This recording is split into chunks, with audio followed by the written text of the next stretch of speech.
The strategy behind the jets, the debate behind the decision. West Pacific Watch, Special Analysis. There is a question that refuses to fade from the minds of many Filipinos. It echoes across social media, it dominates defense forums, it quietly circulates in think tanks, aviation circles, and even within the halls of Congress. Why is the Philippine Air Force still buying FA-50 light fighters? Shouldn't the country be acquiring real multi-role fighters, aircraft like the F-16 or the Gripen, if it truly intends to defend its skies? For years, this debate has lingered unresolved. And now, with a P-40 billion contract quietly signed behind closed doors in Camp Aguinaldo, the urgency of that question has reached a new level. Was this the right move? Is the Air Force settling for less? Or is there a deeper strategy unfolding beneath the headlines? Welcome to West Pacific Watch. In this episode, we will break down why doubts about the FA-50 are understandable, but incomplete, the real role the FA-50 plays in Philippine air defense, why this acquisition supports, not replaces, the future multi-role fighter MRF program, and how this decision fits into a long-term strategy for air power, deterrence, and sovereignty. Stay with us as we trace the full picture, from skepticism to strategy, from contract signing to combat readiness. Because this is not just about buying aircraft. This is about shaping the future of Philippine air power. Before we continue, support West Pacific Watch by liking this video, subscribing, and turning on notifications. Every click helps strengthen informed discussion, strategic awareness, and regional truth in the West Pacific. The FA-50 debate and the multi-role fighter obsession. The FA-50 is not new to the Philippines. Since 2015, the Philippine Air Force has operated 12 Korean-built FA-50PH light combat aircraft. Over the years, they have flown patrol missions, conducted ground strikes, trained pilots, and participated in multinational exercises. Yet despite this record, critics have never been fully convinced. To them, the FA-50 is often dismissed as just a trainer with missiles. The argument usually goes like this. China operates J-16 multi-role fighters, J-20 stealth aircraft, and carrier-borne jets. So why is the Philippines relying on an aircraft that cannot match an F-16 in range, payload, or radar power? On paper, the criticism sounds logical. A comparison chart will indeed show that an F-16 Block 70, or a Gripen E, can outclass the FA-50 in almost every category: speed, endurance, sensor fusion, weapons load, and survivability in high-intensity combat. But defense planning is not done on paper alone. Reality, especially in the Philippine context, is far more complex.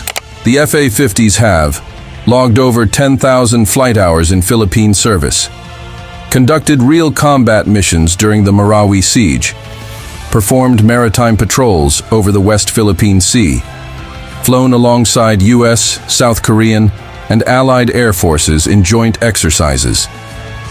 These aircraft are not toys. They are combat-proven platforms, operating in real Philippine conditions. So the real question becomes, why buy 12 more, and why now? To answer that, we must understand one fundamental truth. The FA-50 is not just an aircraft. It is a transition platform, a bridge between a defenseless past and a self-reliant future. Doctrine first, rebuilding an air force from zero. To understand the FA-50 decision, we must revisit a painful chapter in Philippine defense history. In 2005, the Philippine Air Force retired its last F-5 Freedom fighters. With that decision, the country lost supersonic intercept capability, modern air-to-air combat doctrine, trained fighter pilots with air superiority experience. Overnight, the Philippines became a nation without fighter jets. For nearly a decade, the Air Force had no radar-guided missiles, no beyond visual range engagement capability, no modern air combat training pipeline. In effect, the Philippine Air Force had to rebuild from scratch. This is where the FA-50 entered the picture. The FA-50 offered supersonic performance, radar-guided missile capability, twin-seat configuration for advanced training, compatibility with Western and Korean weapons, lower operating costs compared to heavy fighters. It became the perfect platform to rebuild institutional knowledge. For nearly a decade, FA-50s have trained a new generation of Filipino pilots to conduct high-speed intercepts, employ precision-guided munitions, fly joint missions using Link 16 data sharing, coordinate air-ground strikes in real combat environments. This process is not optional. It is essential. You do not jump from Zero fighters straight to fifth-generation stealth jets. That is not how air forces are built. You train, you learn. You develop doctrine, you grow. The new batch of 12 FA-50s is not a detour away from MRFs. It is preparation for them. Now we confront the question head-on. Why not buy F-16s or Gripens instead? The answer lies in cost, time, and operational reality. Let's talk numbers. An F-16 Block 70 or Gripen CD costs approximately P57 billion per aircraft. That's just the jet. Add infrastructure upgrades, pilot conversion training, ground crew training, spare parts, weapons packages, and a 12-aircraft squadron easily exceeds 100 billion. By contrast, the FA-50 deal comes in at roughly $700 million, approximately P40 billion. Less than half the cost. But price is only part of the equation. Time matters. FA-50s can be delivered faster. Pilots already exist. Maintenance infrastructure is already in place. With tensions rising in the West Philippine Sea, the Air Force cannot afford to wait another 5 to 7 years for MRFs trapped in procurement delays. These jets are needed now, not for prestige but for presence. On June 3, 2025, officials from Korea Aerospace Industries, KAI, were seen entering Camp Aguinaldo. The following day, Korean media confirmed what defense watchers suspected. A contract had been signed for 12 new FA-50 aircraft. This was not just a purchase, it was a message. A message that the Philippines is doubling down on its existing doctrine. Defense ties with South Korea are stronger than ever. Capability is being scaled strategically, not emotionally. This is not FA-50 versus MRF. This is FA-50 before MRF. The future Philippine Air Force will not rely on a single aircraft type. It will be layered. FA-50s for patrol, interdiction, and rapid response. MRFs for air superiority and long-range engagements. AWACS and ISR assets for command and control. In NATO doctrine, light fighters often act as missile trucks, sensor platforms, decoys, and bait. The FA-50 becomes a force multiplier, not a replacement. In a limited conflict scenario, the FA-50 is well suited for forward deployment from Palawan, maritime strike missions, standoff weapons delivery. With upgrades such as anti-ship missiles, enhanced radar, precision-guided bombs, 2 FA-50 squadrons provide persistent coverage. Jets launch in formation, not isolation. This deal opens doors to local maintenance hubs, joint training facilities, Filipino technician integration, future component manufacturing. This aligns with the Self-Reliant Defense Posture, SRDP. These aircraft are not just tools of war. They are economic and industrial leverage. With 24 FA-50s, the Air Force gains continuous patrol capability, multiple base deployment, sustainable operations. This marks the end of infancy. The Air Force is now operationally credible. So what does P40 billion really buy? Time to prepare for MRFs, presence to deter aggression, training for the next generation, strategy, not shortcuts, sovereignty, enforced from the air. This is not a perfect solution, but it is a realistic, strategic, and nationally grounded one. If you've made it this far, you now see beyond the headlines. This FA-50 deal is not just about jets. It is about power projection, deterrence, and readiness. One of the most misunderstood concepts in defense planning is deterrence. Many critics look at aircraft specifications and ask a simple question. Can the FA-50 defeat a J-20 or an F-16 in a one-on-one fight? But that question misses the point entirely. Deterrence is not about dogfights between individual aircraft.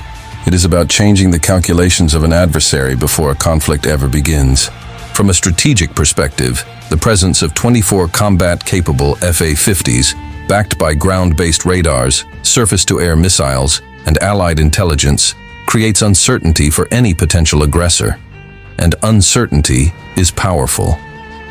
An adversary planning coercive actions in the West Philippine Sea must now consider how quickly Philippine jets can be scrambled, how many aircraft can respond simultaneously, whether those aircraft are integrated with US or allied ISR, whether escalation risks drawing in treaty allies. Even light fighters complicate an adversary's planning. And in deterrence, complication equals cost. No rational power wants to incur unnecessary cost, political, military, or reputational, especially in contested waters already under international scrutiny. The FA-50 does not need to dominate the skies. It only needs to make aggression harder, riskier, and more expensive. Air power is not built on aircraft alone, it's built on people. Another overlooked aspect of the FA-50 expansion is human capital. Fighter pilots are not interchangeable assets. They are among the most expensive and time-intensive professionals any military can produce. Training a competent fighter pilot takes years of flight hours, exposure to multiple mission types, and constant proficiency flying. If the Philippine Air Force had waited for MRFs without expanding its FA-50 fleet, it would face a critical bottleneck. With 24 FA-50s, the Air Force can now maintain continuous pilot training pipelines, rotate pilots between operational and training roles, and avoid skill degradation due to aircraft shortages. This ensures that when MRFs finally arrive, the Philippines will not be scrambling to create pilots from scratch. Instead, it will already have experienced fast jet aviators, instructors familiar with modern combat doctrine, and a culture of air combat readiness. Aircraft can be purchased, pilots cannot be rushed. Interoperability. Why allies care about the FA-50? One reason the FA-50 is strategically valuable lies beyond Philippine borders. The FA-50 is interoperable. It operates within the same ecosystem as US-led Link 16 networks, NATO standard weapons, and allied command and control systems. This matters enormously. In any regional contingency, the Philippine Air Force will not operate alone. It will operate alongside the United States, Japan, Australia, South Korea, and other like-minded partners. The FA-50 allows Philippine pilots to plug into Allied air pictures, receive targeting data from foreign ISR, and operate under coalition command structures. In contrast, introducing a completely new MRF platform without a transitional fleet could create integration gaps. The FA-50 ensures that Philippine air power evolves in sync with Allied systems, not behind them. Forward basing and the geography advantage. Geography is destiny in warfare. The Philippine archipelago is not suited for a single centralized airbase strategy. It demands distributed operations. The FA-50's relatively lower logistical footprint allows it to operate from Basa Air Base, Clark, Antonio Bautista Air Base in Palawan, and other forward and dispersal locations. In a crisis, survivability depends on mobility. Jets that can disperse quickly, refuel rapidly, and redeploy frequently are harder to neutralize. An adversary attempting to suppress Philippine air power must now consider multiple operating locations, not just one or two major airfields. This increases survivability, and survivability is power. The psychological battlefield, signaling resolve without provocation. There is also a political dimension to aircraft choice. High-end MRFs send one type of signal. Light fighters send another. The FA-50 allows the Philippines to project resolve without unnecessary escalation. It communicates. We are defending our airspace. We are investing in readiness. We are not seeking confrontation. This matters in a region where every military move is watched, analyzed, and often misinterpreted. The FA-50 strikes a balance between capability and restraint. It reinforces sovereignty while maintaining diplomatic flexibility. Learning from other nations, the tiered Air Force model. The Philippine approach is not unique. Many credible air forces operate tiered fleets, including advanced fighters, light combat aircraft, and trainers with combat capability. Countries like South Korea, Finland, Italy, and even the United States all recognize the value of right-sizing capability to mission requirements. Not every sortie requires a top-tier fighter. In fact, using expensive MRFs for routine patrols is inefficient and unsustainable. The FA-50 absorbs these missions, preserving high-end assets for when they are truly needed. What happens if the Philippines did nothing? Perhaps the most important question is not, why buy more FA-50s? But rather, what happens if the Philippines didn't? The answer is stark. Aging jets stretched beyond limits, pilot shortages, gaps in patrol coverage, reduced credibility and deterrence. Inaction carries risk, and in the West Philippine Sea, risk invites pressure.